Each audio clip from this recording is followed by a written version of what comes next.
Je voudrais ce matin commenter une information qui m'est parvenue en parcourant la presse de la Fédération de Russie et notamment en parcourant les sites Sputnik et Russia Today qui sont les sites officiels de la Fédération de Russie. L'information qui m'est parvenue, c'est celle de la signature d'un accord historique dans le domaine de la coopération militaire entre la Fédération russe et la République togolaise. Voici l'article que je m'en vais vous commenter. Voici l'article dont je vous parle. Voici l'article du média officiel russe dont je vous parle. Il est dit, Moscou vient de signer, de soutenir un accord de défense nouveau avec un État africain. L'article date d'aujourd'hui, 23 juin 2025, et je vous le traduis.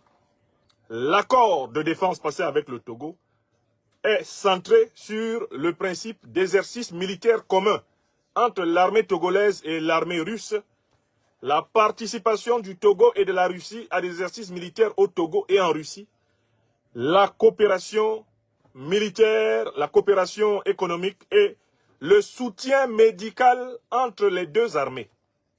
Le gouvernement russe a approuvé le draft d'une loi, une proposition de loi ratifiant la coopération militaire avec le Togo, d'un accord de coopération militaire avec le Togo, selon l'agence officielle TASS, citant les documents de cette rencontre.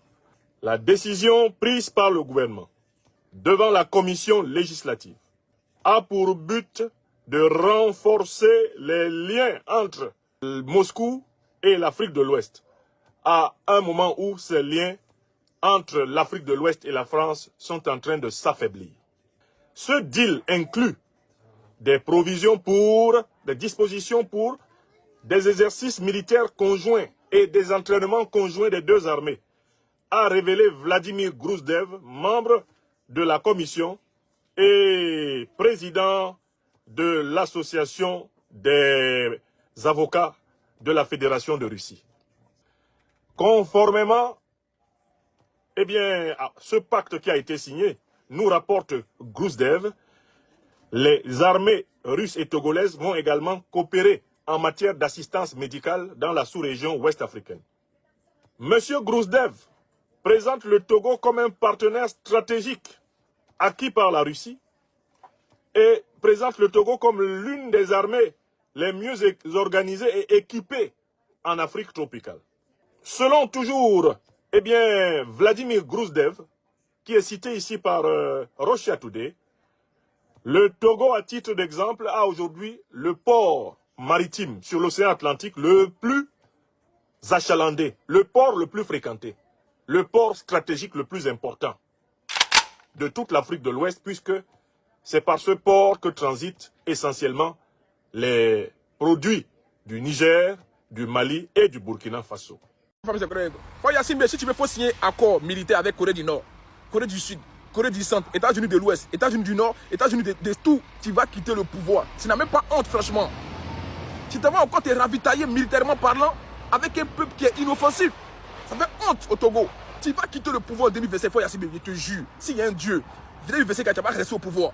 C'est pas possible. On dit que les Togolais ne mangent pas. Toi, tu t'en fais contrat avec les militaires russes. Tu cherches quoi au juste? C'est quel président qui est têtu comme ça? Franchement, qu'est-ce que tu veux des Togolais aujourd'hui? Dis-moi. Je suis révolté même. C'est pas possible. Qu'est-ce que tu veux au fait du peuple togolais? Les gens étaient de mourir de faim. Tu étais d'emprisonner tout le monde. Torturer. Et puis toi, ton problème c'est que c'est d'en signer un accord militaire. Mais attends, mais c'est pas possible quoi. Qu'est-ce qui va au Togo même? Qu'est-ce qui ne va pas au Togo? Wallah et Bilaï, s'il y a un Dieu, comme les musulmans le disent, au nom de Dieu, comme les chrétiens le disent, d'après les Bouddhas, tu vas quitter le pouvoir. 2027 seulement, décembre, 31 décembre, toi tu seras plus au pouvoir. Allons à ça.